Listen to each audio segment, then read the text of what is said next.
Okay. It's kind of. Did I take a flight? I took a screenshot. Didn't mean to do that. Okay, it's a bit late, but I'm gonna do an update / coloring video. In any case, let's see. What's today? Today is January 13th, and I made a video a while back of my Pinkie Pie sketch, but it was too long to upload to YouTube via the methods that I have available, which is essentially my mobile phone. Computer's kind of becoming a little bit unreliable, sadly, for video production, so everything that I've been doing that's been video has been strictly done on my tablet and my phone. But in any case, okay, so I'll try to keep this one quick, which is kind of why it's already inked. Sorry for anyone who really likes watching me ink, but I just didn't have the. Obviously, if I can only videotape on my tablet and my phone, I'm a little bit limited with. Actually, warm grays will be better. I'm a little bit limited with how I can record and how I can upload. So I'm just going to do a coloring video really quick, at least just before I turn in. I've been inking all night. Not all night, well, at least since I got home. I've been inking on other sketch cards, working on comic, new comic children's book I'm going to be doing. Figure I'd give an update on that. So these are the pages that I have done. Everything else that needs to be done of them is all post. I don't want to spoil too much, but that's the page I'm on right now, which is page 10. Don't even have a title for it yet. I'm still trying to work that out. But I figured I'd do an update for... Oh, it's blurry now. There we go. Autofocus. Figured I'd give an update as to what's going on this year that I know of so far. So far, I know for a fact, since it's January, I know I'll be at the MSU Comics Forum, which is in Lansing at MSU, specifically the Lookout Gallery, which is a really cool venue. I've been there the past couple of years. It's really fun. Usually there's a really good turnout, and it's always a good time. Motor City Comic Con, I still haven't applied to yet, but I do plan to. So any of you that actually look for me there, you should be able to find me. All, hopefully willing.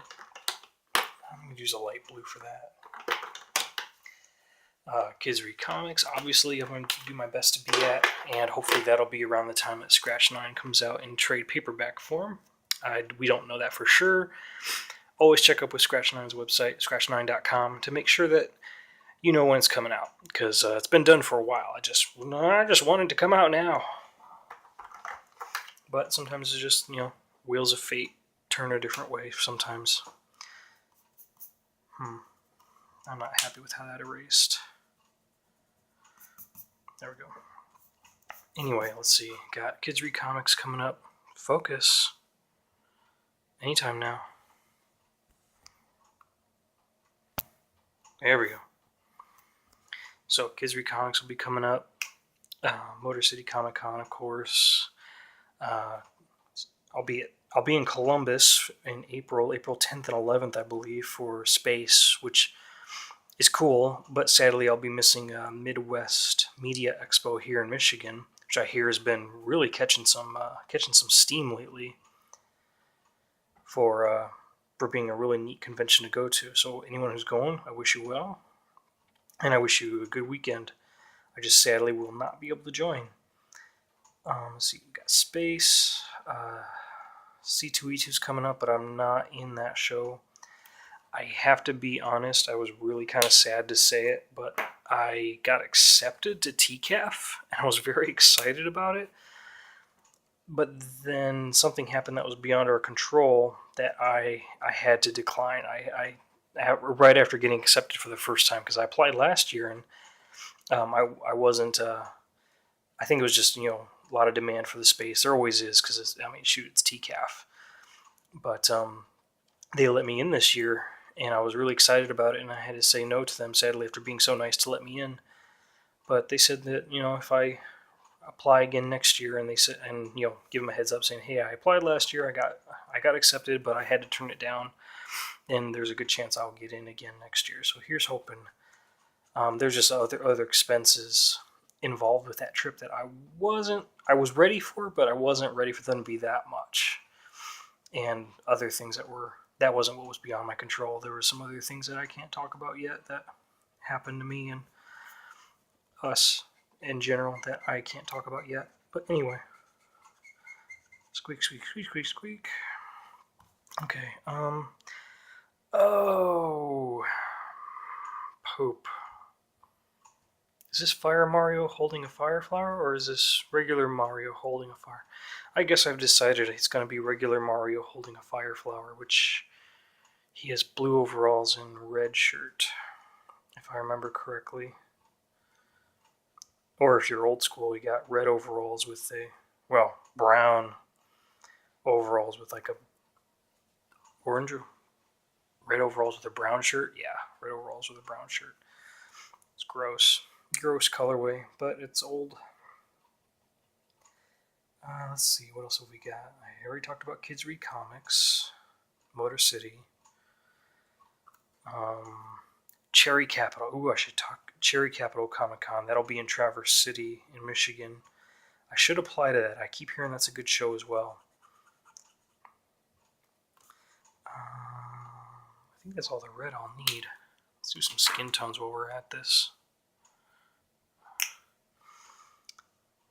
What else is new? Work's going. Work's work.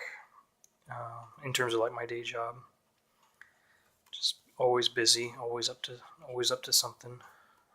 Now, especially now that our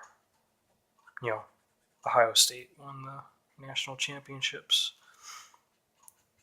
Well, I don't know if anyone knows this, but I work for the apparel company that pretty much handles all the athletic apparel for Ohio State, which is pretty cool. Not a very popular job here in Michigan, oddly enough. Can't imagine why. But no, it's fine. Wish them the best. Because, in all honesty, I've never really been all that involved with sports or interested for that matter. But I do care about what a college does to promote comics. And if anything that I've learned in the past couple of years is that this should have been blue right there. And it becomes blue instantly. This blue really covers up. But if there's anything I've learned in the past couple of years of doing comic books, is there's something that OSU, Ohio State, does really, really well, at least their art department and whatnot, is that they love comic books and they promote it any way they can. So kudos. Michigan State does as well. U of M not as much, I guess. They're growing. They're growing and they're getting at it. But for the longest time, I couldn't think of a single program that they'd put on that was involving comic books. At least I can't. Maybe it just wasn't publicized well enough. But I try to be in the know as much as I can.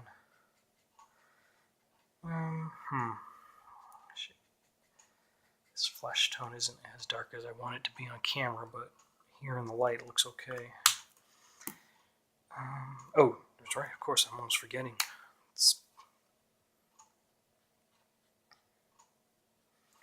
M is so hard to draw with this brush tip Copic. I think these videos help a little bit with anyone who's interested in buying these sketch cards that are like, they're not quite sure how big they are. I mean, everyone thinks, oh yeah, a sketch card, it's an original piece of artwork, but they don't think how big it, or how small it could possibly be. What color is ice? I'll just do blue. Yeah, we'll do blue. I don't know if anyone else has ever encountered this lately, but I've been watching a lot of playthroughs, like let's plays of video games and stuff while I do comic book inking and drawing and whatnot, or even my projects. I mean, shoot, even ever since I started Scratch 9 last year, I really found an affinity for, or found a soft spot for watching other people play video games while I work on my comics. Just because it's like that's all I ever used to do was play video games. But no, it was always a lot of fun to do that. But I have a hard time uh, watching and listening to Game Grumps and inking at the same time because I ink everything by hand still. And sometimes they'll talk about something or something hilarious will happen, and I'll have a hard time keeping my lines straight. So I don't know if anyone else has encountered that, but it gives me it makes me laugh and makes me have a good time while I'm inking and having fun drawing. But then I just look back and go like, oh crud, I messed up. Thanks, Dan, or thank you, or thanks, Aaron. But nah, like they do a great job and they do their best to entertain, and they do a great job with that. I mean, everyone on that Grump team. Who's he missing? Oh, I'm missing my maroons under the hat. It's actually hard to see from this angle. So the marker tends to shine a bit in the light. I don't know if anyone else has noticed. I mean, it's actually sad to say, but because it was my best show I ever had, but Detroit Fanfare will not be happening. It's kind of on hiatus right now, which is kind of sad to say and hear, but I mean, it's a business and it's got to make money to stay in business, and it's got to be viable and worthwhile for the creators to put it on. So, I hope they do it again someday. It's just sad to see it go for now. But Detroit Fanfare will not be happening for I don't know how long. I guess we'll wait and see. Hopefully not too. Hopefully we won't have to wait too long for the next one. It just needs a good. It needs a good venue and it needs a good commitment from the audience. I thought I already had the audience, but obviously it hasn't had a committed venue in a while, or at least a venue that's been able to give it its attention. But anyway, yeah, that was actually up to even to this day. I think it's been my most profitable show of any of the comic shows I've been to. Even more so than Wizard World Columbus. I don't know if I'll be attending any more Wizard Worlds because I was invited to that one, and that was very nice of them to do. But I don't think, unless it's really close to home, it was worthwhile for me to go unless it's close to home. Not because it wasn't fun or anything. It's just that these things cost money, take time out of our day and time out of our lives to put on a good show and be there for everyone who wants, for people just to be there and be connected, and also to put on the best face we can for a show. I feel like I'm missing something or messing something up, but it looks okay so far. Wrap up this thing with a little bit of gray. A little bit of gray under the M.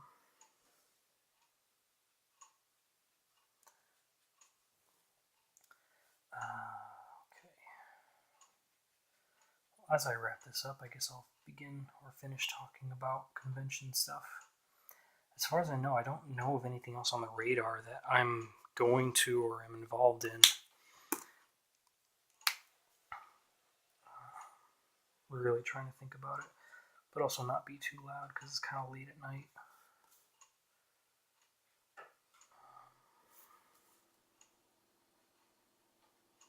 I'm sure I left a tangent going when I was talking about my work or talking about what's been going on with me.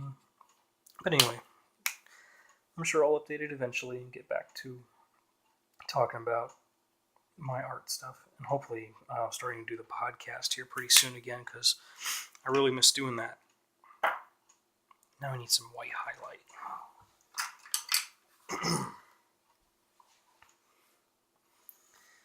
Some white here. And in case anyone ever asks on the YouTube comments, I just use Copic markers.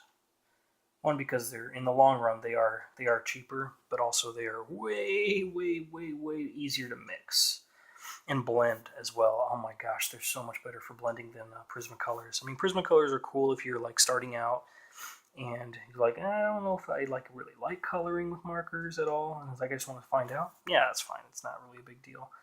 The initial startup cost, if you're only going to buy like 1 or 2 markers, it's more expensive to go Copic. But if you're going to buy marker after marker after marker and stick with it, then Copic's definitely the way to go. Especially if you want better color representation on your better color representation when you're buying them, especially off the internet, because it's getting harder to find a store that'll actually sell you Copic markers, let alone stock them. Because I buy them all digitally from Dick Blick, just because it's easier for me to get them that way and pay for them that way. Where else did I color gray? Brown. So I gotta color that. Yeah, fast fact. I forgot to do it here. But if you're going to color with Copic markers and you're going to use grays for your toners, use your grays first. And if you can, use your grays and then immediately cover it up with the natural color you're going to color it with. Because if you don't, you'll do what I just did, which is color your normal flat, then color over your gray, and then realize, wow, it really kind of doesn't blend very well unless you run back over it with another marker. So like I have 2 different grays here, but if I run over it with this other lighter gray, it looks pretty good and actually blends really well. And I think that will do it for this one. Nope, my bad. Green fire flower stem. Just a little taste. There we go. Center. No, let's do the center of the fire flowers orange, just because. Just give it some kind of like visual weight to it, and maybe a little bit on the edges. What the heck? His button too, because that's going to cover up that gray and make it blend a little better. Focus tablet, please. Please. You haven't been out of focus this whole time, have you? There we go. Okay. Anyway, thanks for tuning in. I'll talk to you guys later.